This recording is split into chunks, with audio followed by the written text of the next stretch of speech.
manage our finances, to know how to manage our income. But growing up, you will hear your parents tell you, you better eat all your food because money doesn't grow on trees. But at the same time, they were always complaining, we don't have it, we're never going to have it. I just want to live comfortable. All the cliches that comes with not having enough money. But yet no one ever sat us down to say, hey, this is what money is about. This is the purpose of it. So we got to go to the root of that. So, at what age should we start teaching our kids about finances? Really, especially in this day and age, the kids nowadays are so advanced. I'll talk to a 2 year old, a 3 year old, and they're saying things I don't think I was saying. I'm 33 now. I don't think I was saying those things at their age. So, because of the advent of technology, I feel like the kids nowadays are so advanced in everything. So, I believe for me, as soon as a child start talking, um, you can start teaching them a little about money. The interesting part about that is my little cousin, he is going to be 4, I believe, either 3 or 4, probably 4. Um, I was visiting them one day, and whenever he wants something, when I go there to visit them, whenever he wants something, he'll say, "Hey, Auntie, buy me that," or what have you. And I'll say, "I don't have any money." And he said, "Yes, you do." I said, "No, I don't." He's like, "Well, you have a credit card." So for me, Mm, a 4 year old, when I hear him say that, you see now what we're teaching them. So they're learning, they know what's going on. They see us go to the stores, we're taking out a credit card. They think that's money. right. So already right there, as I mentioned, what's being planted in us already. Because I tell him I don't have money, he thinks, okay, because you have a credit card, that's money, because that's what he sees as parents when they go to the store. That's what they pull out to pay for whatever purchases. So I believe as soon as really they start talking, because sometimes I think we underestimate children, they know more than we think they know. So Correct. that minute that you start, having, true conversations with them, I think you should start. It doesn't have to be something elaborate. Maybe you can teach them just to, okay, like my little cousin here, you have $10. Auntie gave you $10. Take maybe the 10 cents or what have you, put it somewhere. So little stuff like that. Um, to understand money for them. Why are you so passionate about helping others? Oh, wow. Why am I so passionate about helping others? For me, my story is within my own experience because years ago, and of course, everything, I'm a very transparent person, and things are not exactly everywhere where I want them to be, because if they were, I would be in an island somewhere. But anyhow, the reason why I'm so passionate about helping people through um, helping them for their finances, years ago, I was at rock bottom. When I mean rock bottom, cars were repossessed. Had to go back and stay with my mother. Um, so that's an uncomfortable situation when you were used to living on your own, and now all of a sudden have to go back home to mother. And I'm sure a lot of you out there can relate to that. So because of that experience, for me, it was a blessing. I'm so grateful for my mother, for her to be able to allow me to come back home anyhow, to get my finances back together. Correct. So in that process, there were things that I learned, things that I also experienced. Maybe I started even facing semi depression and anxiety because of, like, I don't have enough money. What do I do? But in that process, I started also building myself from a biblical aspect, self taught more so. Some of the Okay. things that I started doing to get myself out of the hole that I was in, the financial hole that I was in. And once I started putting all of that together, I was like, wow, there's so many other people I know who are probably going through the same, who are not probably, are going Through the through same. the same things that I've gone through financially. So from there, I developed this passion to want to be able to help people from a financial standpoint, and helping those who really want to get their finances back in order. So for me, that's where that passion came from my own experience. And I see in your bio you said you graduated from college. Right.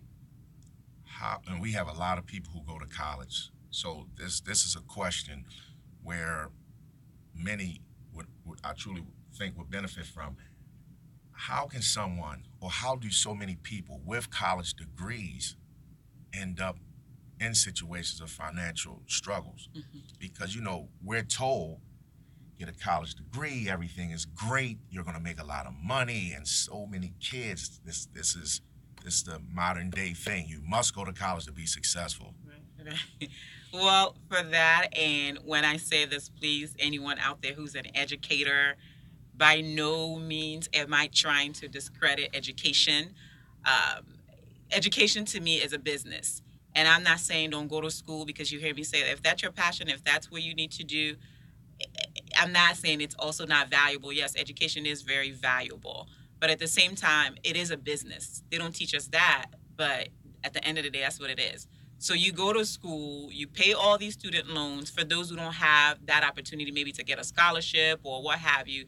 You get out and you have maybe 30, 40, 50, some $100,000 in student loans, but yet you come out of that school that they told you go to so you can come out and be successful. But the reality is, when you come out, you don't find that job. And that was my case. When I came out of college, I applied for jobs. People would say, oh, well, you don't have the experience. So I always say, how do I get experience in something that you're not even willing to give me a shot at? So yes, many people fall in that trap where they get out of school, they have all these student loans to pay and have other bills to pay, but yet they don't have the income to help them pay off those student loans or what have you. But yet the bills are going to come. They don't care whether you're getting a paycheck or not. Those bills are going to come. So I think a lot of times that's why people fall into that trap. You come out, you can't find the job in the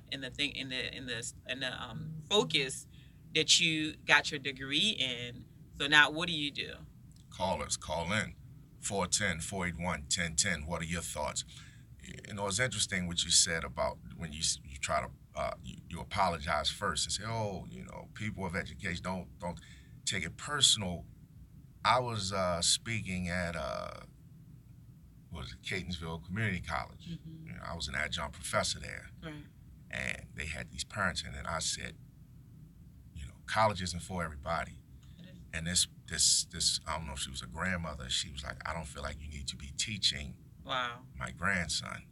And I said, well, But is ma'am, it true? and I said, ma'am, I'm not trying to offend you or anybody, but as an educator, my job is to tell everybody or anybody always the truth. Right.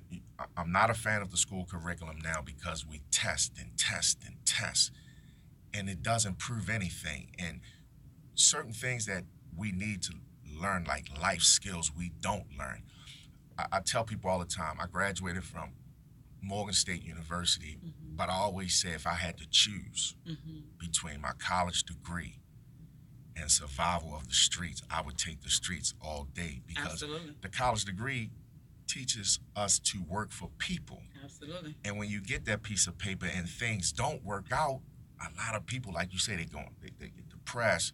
Some people even commit suicide. Yeah. Yeah. Where growing up in the streets, you learn to make ends meet with what you have. It teaches you to be humble, and it teaches you to, always work and work and work. Whereas though college is like, sometimes you get so caught up in the hype just to say, oh, I'm Right. in college. Right. And then you fall victim, because once you graduate, they'll give you your 6 months grace period. And then here comes the bill. And like you said, they don't care. They don't want to hear, hey, I haven't got hired yet. Right. Right. Maybe the school I went to wasn't accredited. They Right. don't want to hear none of those things. They just want that money. That's right. And I've always said something that's interesting, because I see that you're an entrepreneur. They give us, at 18 years of age, or 17, or even 19, when you go to college, we have no credit. We have no job, yet Come out. they'll give us 20, 30, 40,000 a year. Mm-hmm. We're the same person, but we can't get them to give us that money to start our own business. Wow.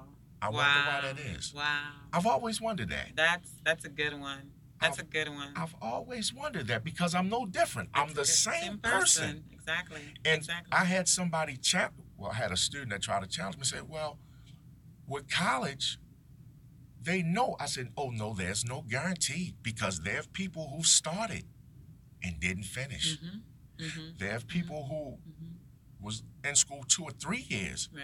Right. and didn't finish, Exactly. or finished and still didn't get the job. they thought they were going to get. Yeah, So yeah. there is no guarantee. There isn't. So I always wondered, how would society be if we all were entitled to that money, regardless if you went to college or not, and say, okay, we're going to give you this money. Exactly. You can do what you want, and we're going to give you the same grace period when you start your business. Whereas starting your business, it seems more likely to get their money back. Exactly. Exactly. Wow. That's, again, for you educators, we're not bashing anyone at all. Not at all. Because obviously we're an advocate of education. But that is profound. That is very true. I never thought of it that way. Yeah, I'm always thinking about money. You know, growing up for me, my mom only have a 10th grade education. My dad didn't graduate. He went in the military maybe at 17. So I didn't know anything. I wasn't taught anything about a checkbook. Right. Nothing. It goes back to what I said, the root. The root. Yeah. So, and that's still going on today. It is. You see athletes who become successful and get all of this money, hundreds of millions of dollars, and still go broke. Yeah, it's the mindset. It is that mindset, going back to your bringing up, how you were brought up. And when you look at the, the rich people of the world, like the Bill Gates, the Warren Buffetts, or what have you, these are the things that they're teaching the kids at a very early age, the investment. And going back to what you said as far as the student loans that they give you. So it really is an investment. It is a risk that you're taking that's not guaranteed. It's like, pouring $40,000 in the stock market, and maybe a year down the road you end up losing that money. So for me, it's a gamble. So it's almost kind of like, maybe if I do have $40,000, I probably have a better chance of putting it maybe in the stock market True. and come out better than putting it into education. But it's that root. To me, I really think that root. And I think that's if parents attack that for the generation that's coming up, and especially this generation, they don't really want to go and work for someone. And again, call in 410-481-1010. This show is dealing with financial literacy and spending habits. And here's something that's interesting I always see in the African American community. We're supposed to be struggling. Yet, I work in the school system. I see so many kids with $200 tennis shoes on. I was going to say that. I see kids with iPhone 8s. The kids actually tease me in the school I work in. I have up-to-date phones, but they're not iPhones. So the kids will say, Mr. Roberts, why do you have an Android? Nobody carries it. And I'm like, I don't see anything wrong with the Android. I have an Android. Right. But they have all of it. So it's almost like we're giving them everything, high-priced tennis shoes. And the wrong things. But when I worked at another school in Baltimore County where there were more Jewish kids, you saw the difference. They talked about bar mitzvah money, and their mothers shop at thrift stores, and their money is going towards stuff that would help them down the road versus we like to look good. Even when you see the athletes, when they go pro, the first thing I noticed, most of them got on a $100,000 watch. They haven't even played a game yet and even got a paycheck yet. They have, a house already picked out. And then they got to take care of their friends, and they 3 and 4 cars. And it's like, how do we change the mindset? Because it's like we are so consumed with, I got on a pair of True Religion jeans. They were $200. When I can go into Marshall's or any other store and come out with 20 pair of jeans. Come out with 20 pair of jeans for $200, and nobody would even know. But it's difference. Like, even with little kids, you see kids parading around the neighborhoods for Easter. Right. And they got on all this expensive stuff, and it's like, wow. So we have to start educating the community, family members, everybody on financial literacy, or we're going to continue to be slaves to the system, because that's how I look at it. Yeah, You know, it's true. It's true. It's no way around it. It's very true. It's very true. I was trying to see if there's something that I can bring up really quick as far as it relates to that. Yes. I wanna mention, as you talk about the whole African American community. Um, so I wrote this. I created this financial guide. It's a quick guide for people to, like, paying off debt, building wealth, and stuff like that. And in that, I call something called a financial reflection. It talks about the blacks, our spending habits. And there was a report, according to the Target Market News, we have a buying power of 836 billion in total earning power, and only 321 million spent on books, while 7.4 billion spent on hair and personal care products and services. Wow. Yeah. Yeah, it's very interesting, because that's something you constantly hear people say. Hey, I have to get my hair done. I have to do this and that. You know, and I said one day, I said, when Michael Jordan comes out with a new tennis shoe, Right. you have thousands of kids lined up going around the corner at the mall to purchase. Yet you can have a library say, "Hey, we're giving out free books." I know a place that's off of Greenmount Avenue that give out free. You just walk in and you take as many books as you want. Like when I was in college, I used to go there. Where is this at?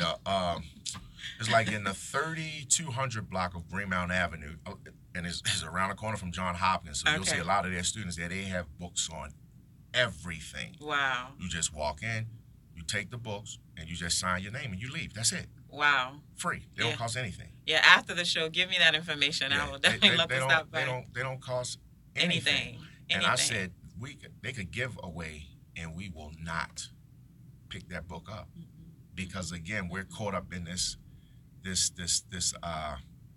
material world, Right. and Right. this is why I believe so many of us go into debt. I see where it says you went in business for yourself. Right. How come? Because many people are so afraid of that, Right. because we're so consumed with, we must know how much we're going to make. Right. And a lot of the time, that's why people are stuck on the whole 9 to 5, because it's a scary thing.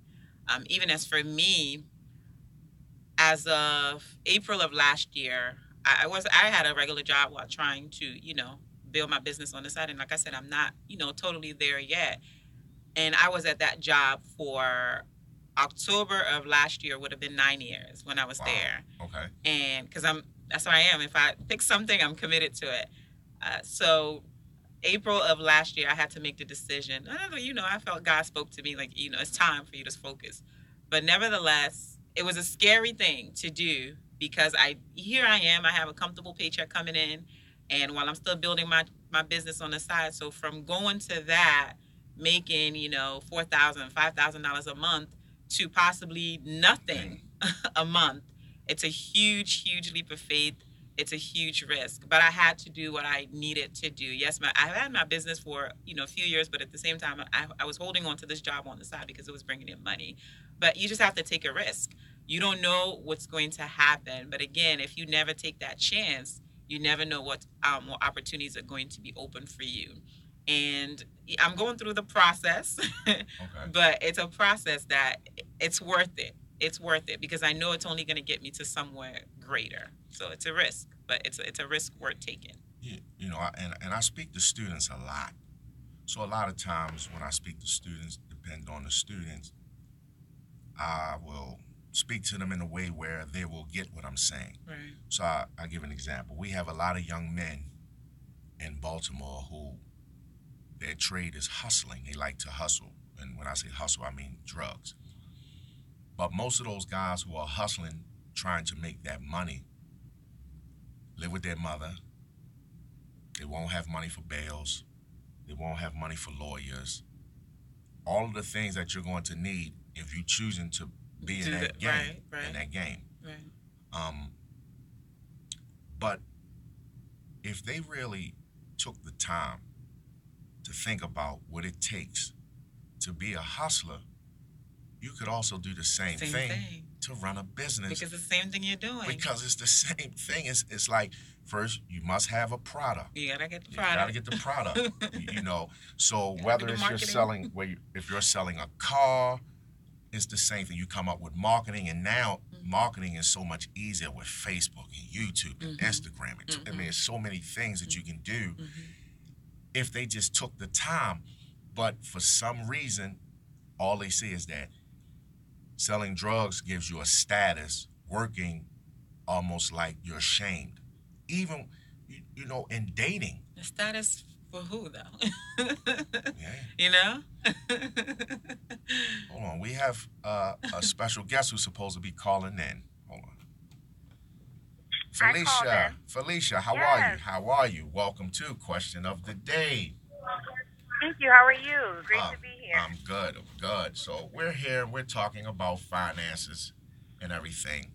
Could you give our listeners a little bit of your resume Yeah. As it pertains to finances or in general? in general? Okay. Yeah, I'm Felicia Ford. I am a published author. I wrote a book on the mentor model, tools to building and sustaining a healthy mentor-mentee relationship long term. Professionally, I am an accountant, so I do know a lot about reconciling your finances and making sure it balances out. And I'm also a professor. I teach statistics, and so I have a love for mathematics as well as a love for sustaining mentor-mentee relationships. Okay. Welcome to Question of the Day. Thank you. So the question was, why are so many people failing at financial literacy? Yeah. So my answer to that, because I know it has a commonality with a lot of other people's response, is that it's not brought up in the family as much, and it's a generational curse for a lot of the minority families. If I wanted to pinpoint it first, is that because they don't know it, and a lot of people think that once you get the money, you're just supposed to spend it versus save it. Because a lot of people's mindset now and before is that I may die tomorrow, so I need to spend this money, and if I work hard for it, I need to spend it. That's some. So the financial literacy piece is definitely diluted because they don't know that you're supposed to be saving it, and they're just thinking of the moment versus long term. So a lot of people don't think in terms of long term Right. financial stability, so they lack in that It's ability to know. it's funny you say that because this is the one thing that disturbs me the most. And I was a person who was in this situation, and it's not a good one.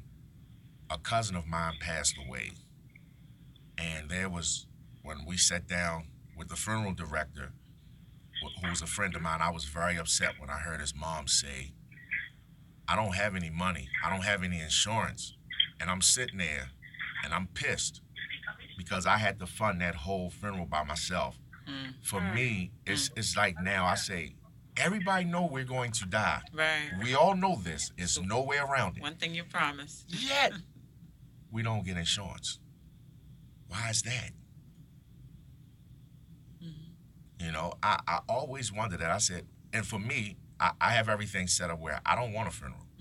I tell my family, cremate me. I have a nice policy, but I said, cremate me because, it's not, I don't need to be laid out with doves flying over top of my casket and all of this stuff that's going to be wasted, I feel. You're not going to be there. I'm not going to be there. So, that's one of the things I always say.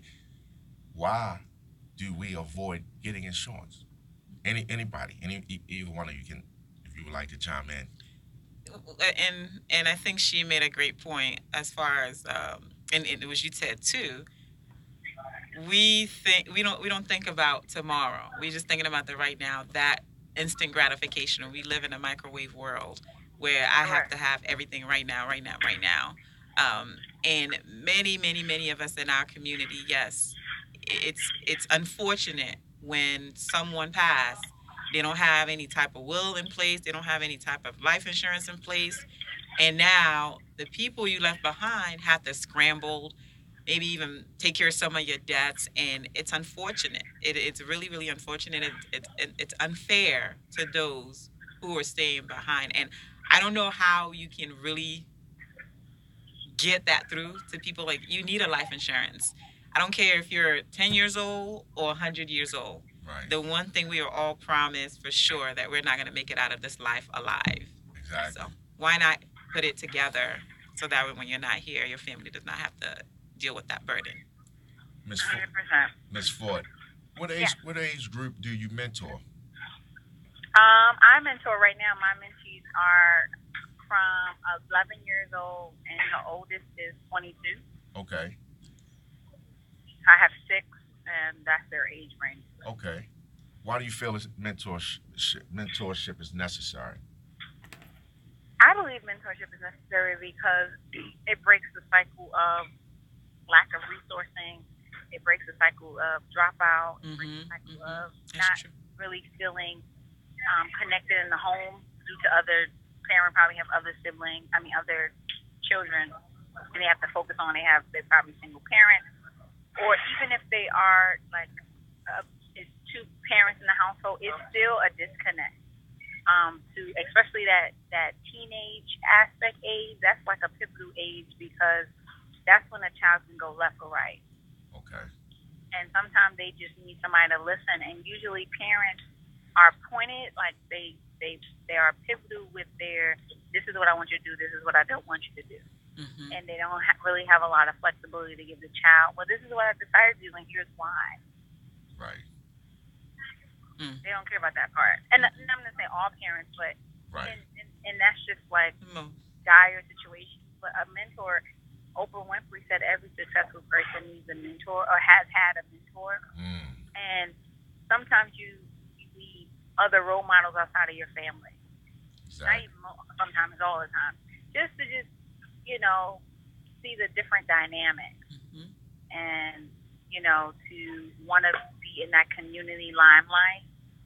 Right. And so if you have a mentor outside of your family, then that is like a high percentage that you will become a mentor to someone else that may be in need or just want to lean on your shoulder for that time. So, yeah. Okay. Ms. Zainabu, this question is for you. Again, I see in your bio, you're a woman of God. In most schools, prayer is not allowed.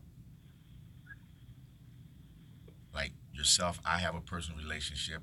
I have a close relationship. Yes. Should prayer be in school? Certainly. Certainly, I believe prayer should be in school. It gives you balance. It gives you structure. And it's unfortunate that they want to remove God out of schools. But yet, they can welcome maybe stuff like music, like maybe Beyonce. All the Beyonce lovers out there, please don't call in and attack me. But I really believe, yes, prayer should be in school. It should. So can one be financially sound without prayer? Without God, but without a relationship with God? I don't think you can be financially sound without a relationship with God. Yes, people may say, okay, well, there are rich people out there, then if that's the case, why Christians are struggling? But at most of the time, I shouldn't even say most of the time, I think all of the time, you also have to look at the foundation of these people. The question that I always said to that, being financially, I guess, stable in the monetary aspect of it doesn't mean you're sound. Right. Because if that were the case, we wouldn't see millionaires, billionaires committing suicide. I agree. They have money, so now what would be an issue for them, one would think.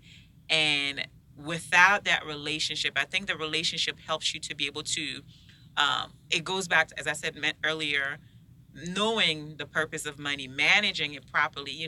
The Bible talks about money, and I'm one of those Christians that I say, God, give me all that you can give me, because I know I have a purpose for it. There's a reason behind it. I'm blessed to be a blessing. So when you have money and putting it into the wrong things, or what have you, doing the wrong things with it, that's where the issue comes in. So I don't believe one can truly be financially sound without a relationship with God. Okay. Ms. Ford, what is one step closer? Yes. What is one step closer? One Step Closer is a organization. It started with One Step Closer, finding in math, but did a math tutoring company. But then I started to notice that I was giving a lot as far as, like, I created a scholarship from all the money that I collected from tutoring, and I wanted to give it back to college students to help pay for math books. And then I started a summer externship program for high school students 11 to 18, which is 9th to 12th grade, 9th to 11th, well, not 11, 14 to 17, which is 9th grade to 11th grade, to give them opportunities to enhance their resumes and be competitive in the work market before they even have to enter college, so they can come with something. And so I said, well, let me create a foundation that's still centered around the mathematics component, because that's a component that's really scarce and a lot of people don't like it and scared of it. So it's basically breaking down the barriers of mathematics with 5 different fundamentals of doing it, but not like shoving math in your face, but doing it with incentive. Right. To make you want to like it. I'm not saying become math majors, but have some type of, not love, but comfortability with it. And a lot of people don't even have that. And it gears all ages, the math component, as far as the tutoring. It is a tutoring still base, but we just made it for high school students with an initiative to get funding, get some employment support, and get college care packages. Okay. Do you feel that sometimes it's hard to get funding when trying to support your program and get your program out there to educate people? When you know it's something that's working. Oh my God, is it hard? It's 100% hard. But Yes. So one of the things I didn't let stop me was none of my programs so far, and we've been around 5 years, was funded through grants. It was all through my tutoring, and I used that money to Congratulations make on that. scholarships. Thank you. And we just made 5 years, and we gave $10,000 away in scholarships for high school seniors going to college. Nice. And none of it was grants. Now I do GoFundMe, but that's like $500 I got more, right? Wow.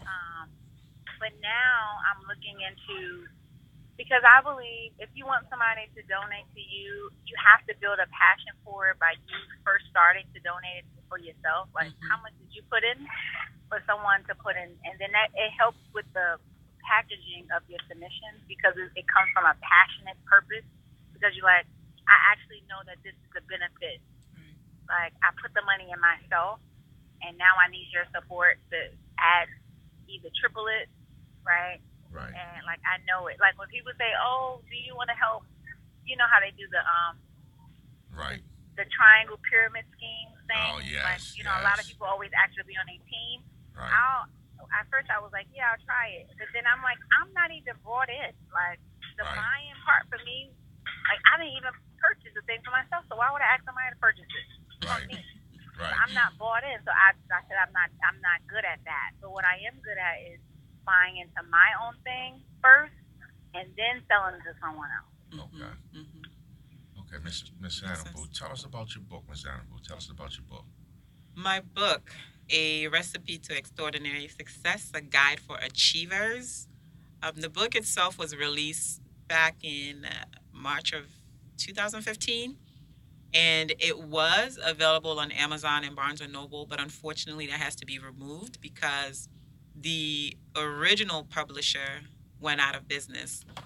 But gratefully, thankfully, I've had 2 other publishers who actually reached out to me. Well, You're going to say something? Yes. Go ahead. Yes. No, I'll let you finish. Okay. 2 other publishers that reached out to me to wanting to do a republication. So what I did, I kind of changed some things in there and add some things in there. So I'm in the process of right now, I still haven't made the decision yet whether I just want to go through self-publishing or actually go with one of those publishers to relaunch the book. Well, God just sent you here for a reason. Amen. Yes, amen. Because I'm going to give you the plug. And all you listeners who want to be published authors, don't say I didn't give you this plug where you can publish your own and get your own money. And it costs nothing. I have 4 published books. It costs me nothing to make. Wow. And I get residuals. If you go to a website, Get ready. Everybody listen up. Take this down. You go on there right now. You will see I'm not bull crapping you. That's called Create Space. CREATE space SPACE.com. You upload your material, your book will be ready in a day. You set the price. You hook it up to your bank account, and off of every book that's being sold, because I can pull up my stuff right now. My stuff is on Create Space. My stuff is on Amazon. You can go on Google Chrome. Put in Voices by Tony Roberts, Room for Rent by Tony Roberts, Book of Monologues by Tony Roberts, and you will see all of this stuff come up. And it didn't cost me a dime. I did my book. I uploaded my own material. And they charge you, say you want to do book signings, $2.15 a book. So if I'm buying these books at $2.15 and I'm choosing to sell them at $10, I'm making $7 or something off a book. So what I would do is order 4 or 5 books, and I would give them to people and say, hey, every mistake you find, highlight it and send it back to me or whatever. Wow. And then I would do my own editing. Wow. But if they choose to edit for you, they will charge you $199. But I do my own editing. They got the templates where you can make your own book covers, everything. No cost. Trust me when I tell you this. And I want to second that because I use Create Space. So yes. Oh wow! So see, you already know. Yeah, and I'm gonna tell you, my first book. I feel like I've heard that before. I was charged $600. Wow. For 40 pages. $600. I didn't know, and so happened, a young lady by the name of Danielle. She wanted me to look at a book she wrote because I'm a playwright. She wanted me to take the book and convert it into a play. Okay. And she said, "You've never been on Create Space?" And I was like, "No." And when I tell you, as fast as you upload, your book will be ready. Wow. Yes. Wow. One day, yes. Wow. Wow. So okay. all of the publishers and all of that who's making all that, you can do your own thing. Yeah. And it's so easy to do. Wow. Not only for books, but they also do film, they do music, all of that. That's awesome. That is awesome. Yes. I feel like I've heard that before, but I never probably tried it or just kind of left my mind because a lot of times I'm a little technically challenged. Trust me. Look, when I was in Morgan State, I didn't graduate one semester because I dropped Intro to Computers. So if I can do it, I can do it. Anybody can do it. I dropped the class. Right. I dropped the class and had to stay an extra semester because I'm learning on the fly. So if I can do it, Thank you. Thanks for that information. Oh, yeah, definitely. 100%. Yes. So Ms. Ford, you have a book out also. I do. Yes, tell us about your book. Yeah, so the mentor model to building and sustaining a healthy mentor-mentee relationship long term. It was launched July 1st. It was for my birthday, which is July 2nd, so I was really happy to do that. But it is on Amazon, it's on Create Space, it's on my website as well for purchase. But it's basically bringing awareness, it's a call to action to allow more mentors to step up to the plate, but also to clear up the misconception that mentors are supposed to be the carriers of the relationship. So it splits it up in 3 parts, which is the mentor, the mentee, and then the mentoring relationship. The mentee has a work to do as well to keep the relationship going. Like, you just can't expect the mentor to call you, email you, try to build with you, or try to book activities as you know. You also have to bring something to the plate as well. Yes. And so it takes off that pressure from the mentor, because a lot of people are like, this feels like a full-time job. I'm reaching out, calling, they're not even answering them. They changing phone numbers, not telling me, so, and then it misleads the statistics by saying, there's not a lot of mentors out there, but actually there's not a lot of mentees picking up the pace, so it's ending a relationship.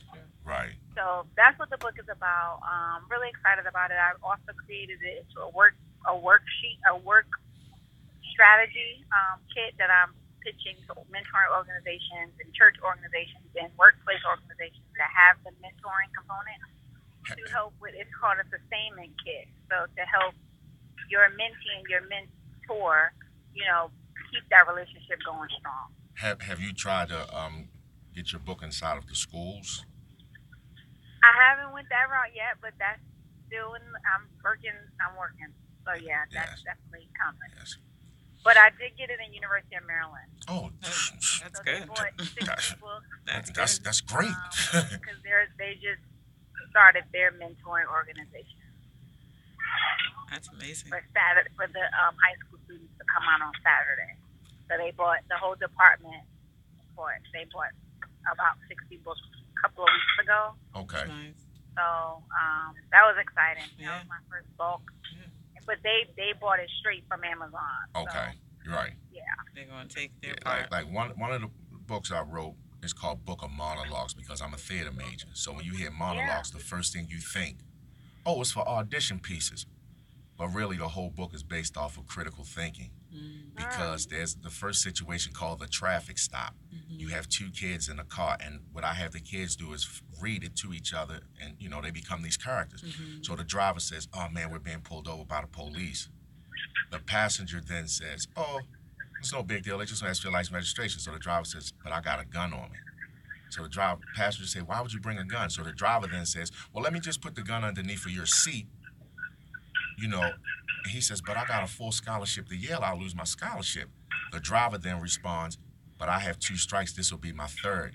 So then I stop and I ask the students, in that situation, your friend is asking you to put that gun under your seat. What would you do? Critical thinking. What would you do? Do you know some students say, "I would take the charge for my friend"? So that book, and then we have one where there's a young man who he's an athlete. He gets a young lady pregnant and says how this baby's not his. Again, real life situations, and it opens up the dialogue for this for the school for the students, which the students love it because they really like to be engaged. When they start reading, they get to laughing and giggling, and it really helps them to And then it's like maybe if that situation come about, they're like, "Hold up, I remember this in class. Yeah. We went over this." Yeah. So Wow. that's what that book deals with. I like So that. yes, Wow. yeah. So Yeah. Those are good icebreakers too. yes, yes. Yeah. Yes. So, Ms. Zainabu, you have your own business. Do you help others get their finances together? I do. I do.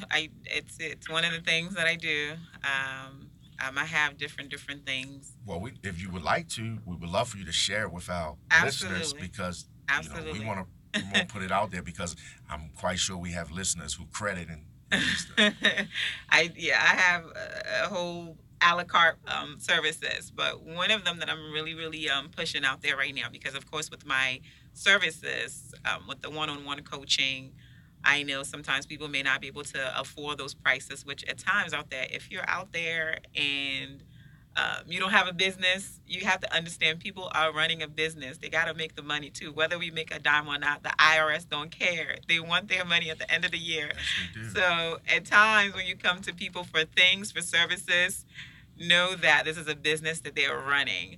But nevertheless, so what I've done, because of maybe if someone is not able to afford those, which my price is really, when you consider what other people are charging, is basically nothing. So for those who are not able to afford the one-on-one coaching with me, I created a financial guide. It's basically a self-study, do-it-yourself at home financial guide. It's called A Quick Guide to Paying Off Debt, Saving, and Building Wealth. And you can find that you can go to www.paypal.me/smart money guide 37, and the 37 stands for what the guide will cost. So when you get on that site on PayPal, where PayPal says send money, you just put the $37, input all your information, email. Once you did that, I received that, I'll send you the guide within 24 hours. So again, it's www.paypal.me/smart money guide 37. So just pay that $37 and I'll send you the guide within 24 hours. And in that guide, as you heard me read some of the things that I included earlier, that I read earlier about the whole reflection of how our spending habits are. So I talk about smart budgeting, things you can do to generate additional income outside of just, having a regular job, how you can pay off your debts a little faster because we are all put into this monthly payment trap, as I like to call it, because it's a system that was set up because they want us to stay in debt for the rest of our lives. So I talk about some of those things, that simple things that you can do that's just going to take discipline, that you can start implementing to literally get out of debt, and start, putting money aside. Again, as you talk about with the insurance, I talk about the value of having an insurance put in place, the value of having a will in place, um, things that we need to not only just help us at the moment, but to build sustainable wealth in the long run. So those are some of the things that I discuss. And this guide has helped people, information in there has helped people get out of, debt. Now they're starting to get into that point where they putting money aside because of these principles that I talked about in the guide. Do you have a phone number or social media that people can follow you? Yes, phone number, they can reach me at 301-631-4012. Again, 301-631-4012. And on social media, the only social media platform that I have is Facebook. As I told you earlier, I'm technically challenged, so it's so much at times coming at you. So you can find me on Facebook as Zainabu Kamara. When you go on there, believe it or not, there's a lot of Zainabu Kamaras on social media, on Facebook. But you'll see a picture of me in a striped dress with basically no hair. I have hair right now, as you can see. I was like you, totally bald. But they can find me on social media at Zainabu Kamara. Zainabu spells Zainabu, Kamara, Kamara. Or if you just, when you go on there, if you search Kingdom Principles Financial, they can also, I will also come up that way. Kingdom Principles Financial. If you don't want to remember the Zainabu Kamara, just remember that Kingdom Principles Financial, and that should bring me up as well. Okay, Miss Ford. Yes. Come on now, what services you have? We want our listeners to benefit. Yeah, benefit from One Step Closer. So the services that we have math tutoring for all ages, 3 to 99. All levels of math except PhD, but we could do grad school. We also have, if you're looking for your child to have summer employment, if they're in the ages between 14 and 17, come. We teach them enrichment skills. We give them a job in Washington, D.C., not babysitting or puppy watching, like real corporate jobs. And we do require that they dress up every day, but it's only for 4 weeks, and they do get a stipend. Okay.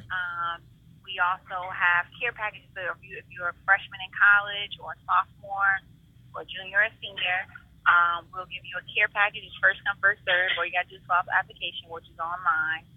And then we have scholarships to help pay for books. So we have a book scholarship, which is $500 to help pay for your math or STEM textbooks. Okay.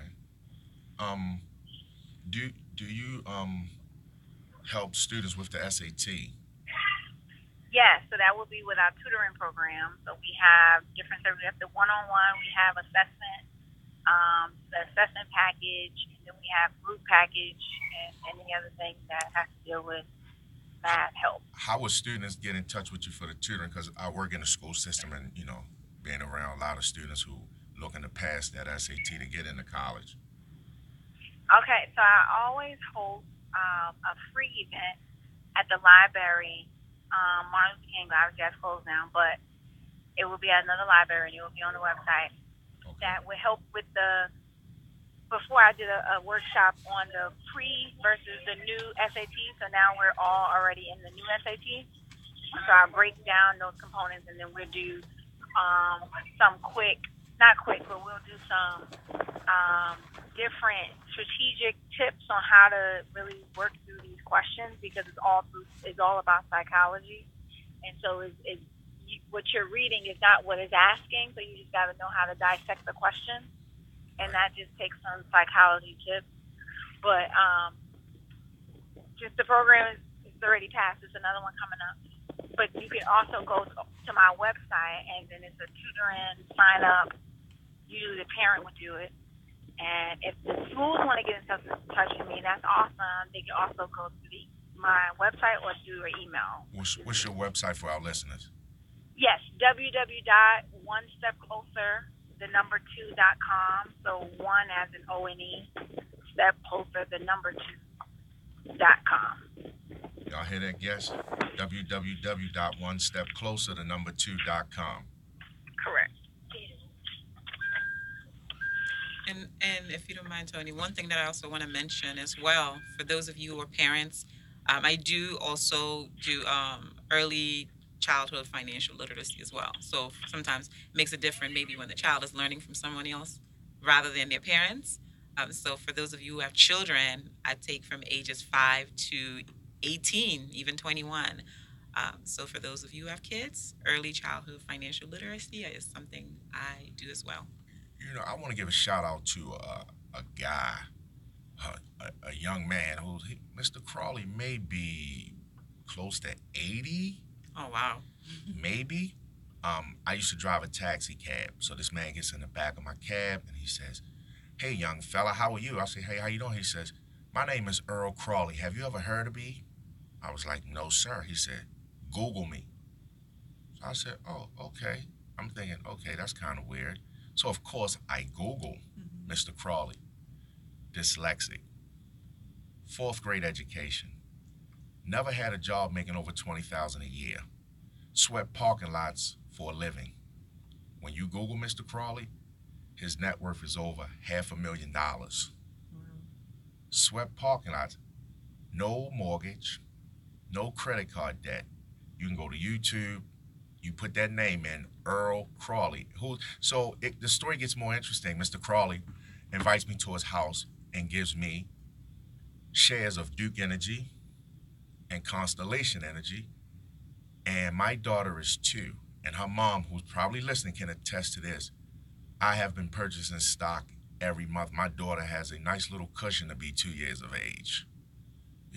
And my goal is to continue to feed it until she at least reaches 18. What I tell you, Earl Crawley, I'll tell you, this man is, yes. So again, I want to thank everybody. I want to thank Uchenna, the best engineer in the game. Our content producer, Gernika, who finds all of these great guests who's out of town right now on vacation. All of our listeners, the show Question of the Day, we truly benefit from all of our sponsors, Advanced Window Tinting, Cephas Thornton and Associates, DNZ Hair Essentials. I truly want to thank everybody because the only way that we're going to make it in this day and age is we have to support each other and get the education out there. Exactly. Ladies, do y'all have anything else that you would like to say before we go off the air? We have like a minute. Well, I just want to say thank you all for inviting me on the show.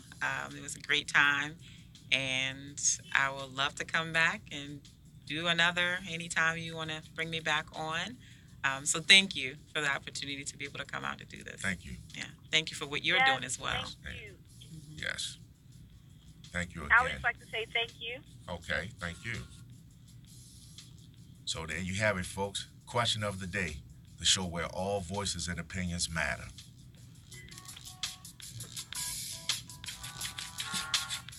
WOLB Baltimore, a Radio 1 station where information